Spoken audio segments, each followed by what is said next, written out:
ओम शांति। बाबा good morning. आज बाबा के 20 फरवरी 2021 के महावाक्य हैं।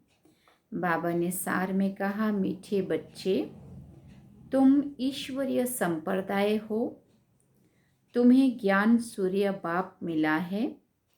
अभी तुम जागे हो तो दूसरों को भी जगाओ।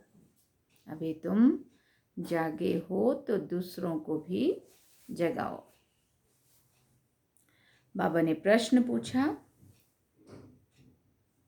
अनेक प्रकार के टकराव का कारण तथा उसका निवारण क्या है? अनेक प्रकार के कारण, टकराव का कारण तथा उसका निवारण क्या है? तो बाबा ने उत्तर में कहा, जब देह अभिमान में आते हो तो अनेक प्रकार के टकराव होते हैं। माया की ग्रहचारी बैठती है। बाबा कहते हैं, देही अभिमानी बनो, सर्विस में लग जाओ, याद की यात्रा में रहो तो ग्रहचारी मिट जाएगी। ओम शांति। रूहानी बच्चों के पास बाप आए हैं श्रीमत देने व समझाने। ये तो बच्चे समझ गए हैं कि ड्रामा प्लान अनुसार सारा कार्य होना है। सब काम ड्रामा प्लान अनुसार होना है। बाकी थोड़ा समय रहा हुआ है। इस भारत को रावणपुरी से फिर विष्णुपुरी बनाना है। अब बाप भी गुप्त है, पढ़ाई भी गुप्त है, सेंटर्स तो बहुत हैं। छोटे बड़े गांव में छोटे बड़े सेंटर्स हैं और बच्चे भी बहुत हैं। अब बच्चों ने चैलेंज तो दी है और लिखना भी है कि जब कोई लिटरेचर बनाना है तो उसमें लिखना है, हम इस अपनी भारत भूमि को स्वर्ग बनाकर छोड़ेंगे। तुमको भी अपनी भारत भूमि बहुत प्रिय है, क्योंकि तुम जानते हो ये भारत ही स्वर्ग था। इनको 5000 वर्ष हुए हैं। भारत बहुत शानदार था, इसको स्वर्ग कहा जाता है। तुम ब्रह्मा मुख वंशावली को ही ये नॉलेज है। इस भारत को श्रीमत पर हमको स्वर्ग जरूर बनाना है। सबको रास्ता बताना है और कोई खिटपिट की बात ही नहीं है। आपस में बैठकर राय करनी चाहिए कि इन प्रदर्शनी के चित्रों द्वारा हम ऐसी क्या एडवर्टाइजमेंट करें जो अखबार में भी चित्र दें। आपस में इस पर सेमिनार करना चाहिए। जैसे गवर्नमेंट के लोग आपस में मिलते हैं ना, राय करते हैं कि भारत को हम कैसे सुधारें। ये जो इतने मतभेद हो गए हैं उनको आपस में मिलकर ठीक करें और भारत में शांति सुख कैसे स्थापन करें, उस गवर्नमेंट का भी पुरुषार्थ चलता है। तुम भी पांडव गवर्नमेंट गाई हुई हो। ये बड़ी ईश्वरीय गवर्नमेंट है। इनको वास्तव में कहा ही जाता है पावन ईश्वरीय गवर्नमेंट। पतित पावन बाप ही पतित बच्चों को बैठ पावन दुनिया का मालिक बनाते हैं। ये बच्चे ही जानते हैं मुख्य है ही भारत का आदि सनातन देवी देवता धर्म। ये भी बच्चे जानते हैं यह है रुद्र ज्ञान यज्ञ। रुद्र कहा जाता है ईश्वर बाप को, शिव को। गाया हुआ है बरोबर बाप ने आकर रुद्र ज्ञान यज्ञ रचा था। रुद्र कहा जाता, फिर बाबा ने कहा उन्होंने तो टाइम लंबा चौड़ा दे दिया है। अज्ञान नींद में सोए हुए हैं। अभी तुमको बाप ने जगाया है, तुमको फिर औरों को भी जगाना है। ड्रामा प्लान अनुसार तुम जगाते रहते हो। इस समय इस समय तक जिसने जैसे जैसे जितना जितना पुरुषार्थ किया है उतना ही कल पहले भी किया था। हाँ, युद्ध के मैदान में उतार चढ़ाव तो बहुत होता ही है। कभी माया का जोर हो जाता है, कभी ईश्वरीय संतान का जोर हो जाता है। कभी कभी सर्विस बड़ी अच्छी तेजी से चलती है। कभी कभी कहाँ बच्चों में माया के विघ्न पड़ जाते हैं।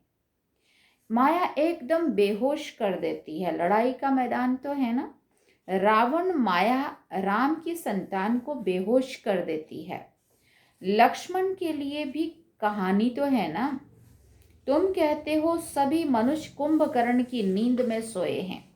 तुम ईश्वरीय संप्रदाय ही ऐसा कहते हो जिनको ज्ञान सूर्य मिला है और जाग उठे हैं वही समझेंगे। इसमें एक दो को कहने की भी कोई बात नहीं है। तुम जानते हो बरोबर हम ईश्वरीय संप्रदाय अभी जागे हैं, बाकी दूसरे सब सोए हुए हैं। वो ये नहीं जानते हैं कि परमपिता परमात्मा आ गया है। देखो 85 इयर्स अभी शुरू होने वाला है, या पूरा होने वाला है, लेकिन बाबा कहते अभी तक लोगों को ये पता नहीं है वो आ चुका है। बच्चों को वर्षा देने के लिए ये बिल्कुल भूल गए हैं। बाप भारत में ही आते हैं, आकर भारत को स्वर्ग का मालिक बनाते हैं। भारत स्वर्ग का मालिक था, इसमें कोई संशय नहीं है। परमपिता परमात्मा का जन्म भी यहाँ ही होता है। शिव जयंती मनाते हैं ना, बाबा ने कहा जरूर उसने आकर कुछ तो किया होगा ना। बुद्धि कहती है जरूर आकर स्वर्ग की स्थापना की होगी। बाबा कहते प्रेरणा से तो स्थापना थोड़ी होगी। यहाँ तो तुम बच्चों को राजयोग सिखाया जाता है, याद की यात्रा समझाई जाती है। प्रेरणा से तो कोई आवाज होता नहीं है। समझते हैं शंकर की भी प्रेरणा होती है, तब वो यादव मुसल आदि बनाते हैं, परंतु इसमें प्रेरणा की तो कोई बात ही नहीं है। तुम समझ गए हो उन्हों का पार्ट है ड्रामा में ये मुसल आदि बनाने का। प्रेरणा की बात नहीं है। ड्रामा अनुसार विनाश तो होना ही है। गाया हुआ है महाभारत लड़ाई में मुसल काम आए, तो जो पास्ट हो गया है वो फिर रिपीट होगा। तुम गारंटी करते हो हम भारत में स्वर्ग स्थापन करेंगे जहां एक धर्म होगा। तुम ऐसे नहीं लिखते कि अनेक धर्म विनाश होंगे। वो तो चित्र में लिखा हुआ है स्वर्ग की स्थापना होती है तो दूसरा कोई धर्म नहीं होता है। अभी तुमको समझ में आता है सबसे बड़ा पार्ट है शिव का, ब्रह्मा का और विष्णु का। ब्रह्मा सो विष्णु, विष्णु सो ब्रह्मा, ये तो बड़ी गुहिया बातें हैं ना। विष्णु से ब्रह्मा कैसे बनते हैं, ब्रह्मा से फिर विष्णु कैसे बनते हैं, ये सेंसिबल बच्चों की बुद्धि में झट आ जाता है। दैवी संप्रदाय तो बनते ही हैं, एक की बात नहीं है। इन बातों को तुम बच्चे समझते हो, दुनिया में एक भी मनुष्य नहीं समझता है। भले लक्ष्मी नारायण व विष्णु की पूजा भी करते हैं, परंतु उनको ये पता नहीं है कि विष्णु के ही दो रूप लक्ष्मी नारायण हैं जो नई दुनिया में राज्य करते हैं। बाकी चार भुजा वाला कोई मनुष्य होता नहीं है। ये सूक्ष्म वतन में एम ऑब्जेक्ट दिखलाते हैं प्रवृत्ति मार्ग का। ये सारे वर्ल्ड की हिस्ट्री ज्योग्राफी कैसे चक्कर लगाती है ये कोई नहीं जानते हैं। बाप को ही नहीं जानते तो बाप की रचना को कैसे जान सकते हैं। बाप ही रचना के आदि मध्य अंत का नॉलेज बताते हैं। ऋषि मुनि भी कहते थे हम नहीं जानते, बाप को जान जाएं तो रचना के आदि मध्य अंत को भी जान जाएं। बाप कहते हैं मैं एक ही बार आकर तुम बच्चों को भी सारी नॉलेज समझाता हूँ, फिर आता नहीं हूँ, तो रचता और रचना के आदि मध्य अंत को फिर जाने ही कैसे।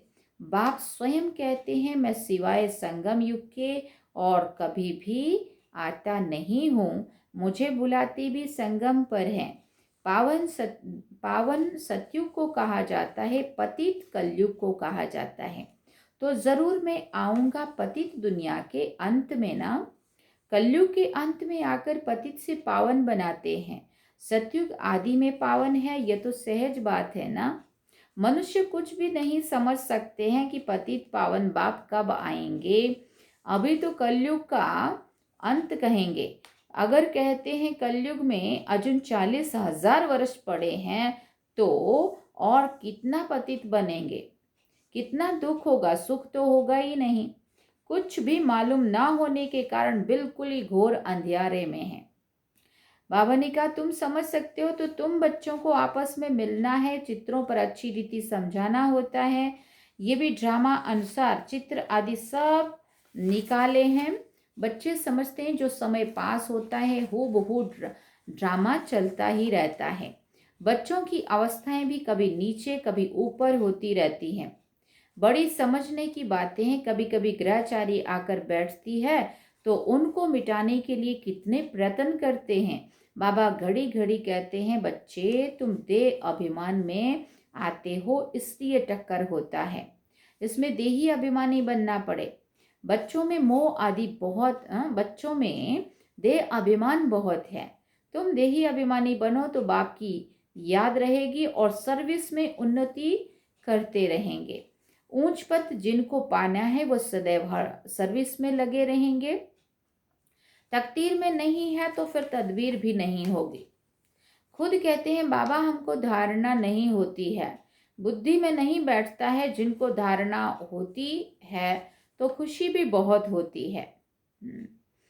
समझते हैं शिव बाबा आया हुआ है। अब बाप कहते हैं बच्चे तुम अच्छी रीति समझकर फिर औरों को क्या करो, समझाओ।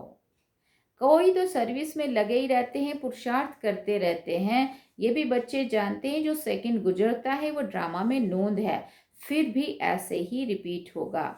बच्चों को समझाया जाता है बाहर भाषण आदि पर, तो अनेक प्रकार के नए आते हैं सुनने के लिए।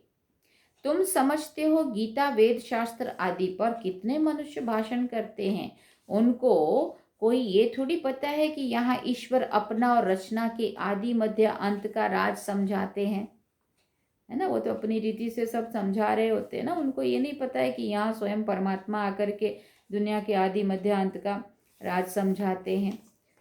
रचयिता ही आकर पूरा ज्ञान समझाते हैं। त्रिकालदर्शी बनाना ये बाप का ही काम है। त्रिकालदर्शी बनाना माना तीनों कालों का, पास्ट प्रेजेंट और फ्यूचर तीनों कालों का ज्ञान हमें बाबा के द्वारा अभी ही समझ में आता है। बाबा कहते हैं ये बाबा के द्वारा हम त्रिकालदर्शी बनते हैं, नहीं तो हम ना पास्ट याद है ना फ्यूचर याद है, सिर्फ वर्तमान में हम जी रहे होते हैं।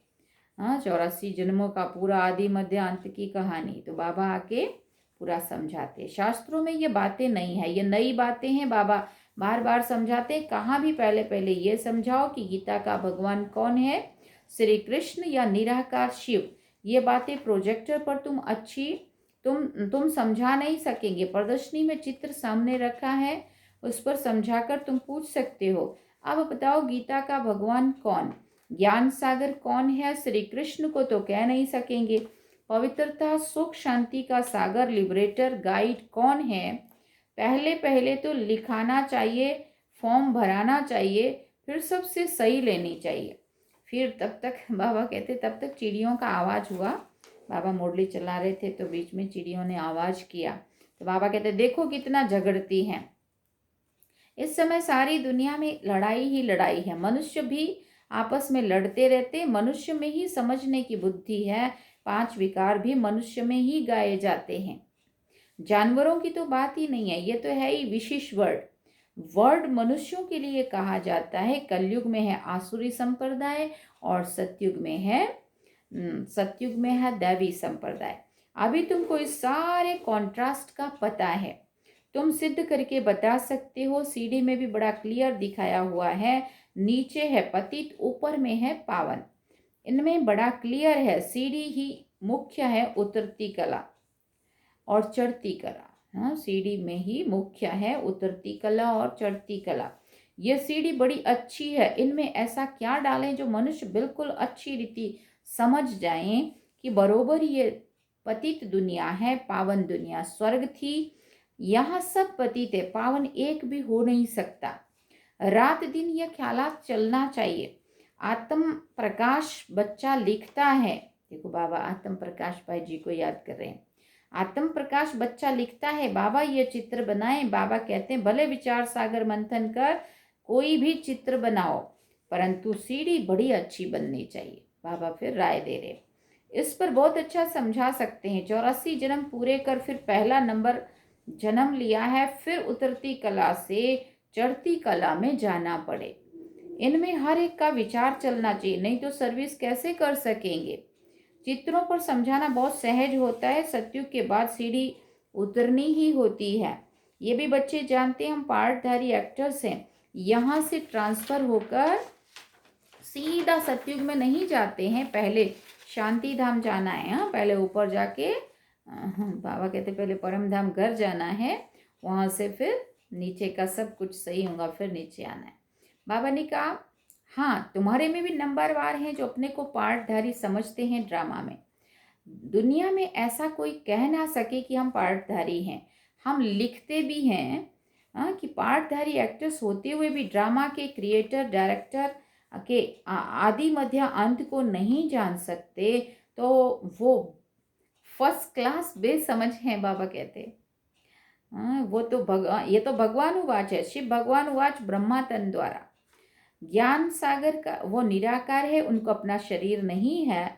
बड़ी समझने की युक्तियां हैं। तुम बच्चों को बड़ा नशा रहना चाहिए, हम किसकी ग्लानि थोड़ी करते हैं। ये तो राइट बात है ना, जो भी बड़े बड़े हैं उन सब के चित्र तुम डाल सकते हो, सीढ़ी कोई को भी दिखला सकते हो। अच्छा, मीठे मीठे सिके दे बच्चों प्रति माता पिता बाप दादा का याद प्यार और गुड मॉर्निंग। रूहानी बाप की रूहानी बच्चों को नमस्ते। हम रूहानी बच्चों की रूहानी माता पिता बाप दादा को दिलवा चांद सिकवा प्रेम से याद प्यार गुड मॉर्निंग नमस्ते। थैंक्स बाबा जी। अवधारणा के लिए मुख्य सार है। पहला पॉइंट, भारत में सुख शांति की स्थापना करने व भारत को स्वर्ग बनाने के लिए आपस में सेमिनार करना है। श्रीमत पर भारत की ऐसी सेवा करनी है। सर्विस में उन्नति करने पर सर्विस से ऊंच पद पाने के लिए देही अभिमानी रहने की मेहनत करनी है। ज्ञान का विचार सागर मंथन करना है। वरदान में बाबा ने कहा, अपनी श्रेष्ठ धारणाओं प्रति त्याग में भाग्य का अनुभव करने वाले सच्चे त्यागी भव। ब्राह्मणों की श्रेष्ठ धारणा है संपूर्ण पवित्रता। इसी धारणा के लिए गायन है, प्राण जाए पर धर्म ना जाए। किसी भी प्रकार की परिस्थिति में अपनी इस धारणा के प्रति कुछ भी त्याग करना पड़े, सहन करना पड़े, सामना करना पड़े, साहस रखना पड़े, तो खुशी खुशी से करो। इसमें त्याग को त्याग ना समझ भाग्य का अनुभव करो, तब कहेंगे सच्चे त्यागी। ऐसी धारणा वाले ही सच्चे ब्राह्मण कहे जाते हैं। स्लोगन में बाबा ने कहा, सर्व शक्तियों को अपने ऑर्डर में रखने वाले ही मास्टर सर्वशक्तिवान हैं। सर्व शक्तियों को अपने ऑर्डर में रखने वाले ही मास्टर सर्वशक्तिवान हैं। अच्छा, ओम शांति। ये थे आज के बाबा के महावाक्य। बाबा ने सार में कहा, मीठे बच्चे, तुम ईश्वरीय संप्रदाय हो, तुम्हें ज्ञान सूर्य बाप मिला है। अभी तुम जागे हो तो दूसरों को भी जगाओ। अच्छा, ओम शांति। अब हम बाबा को याद करते हैं।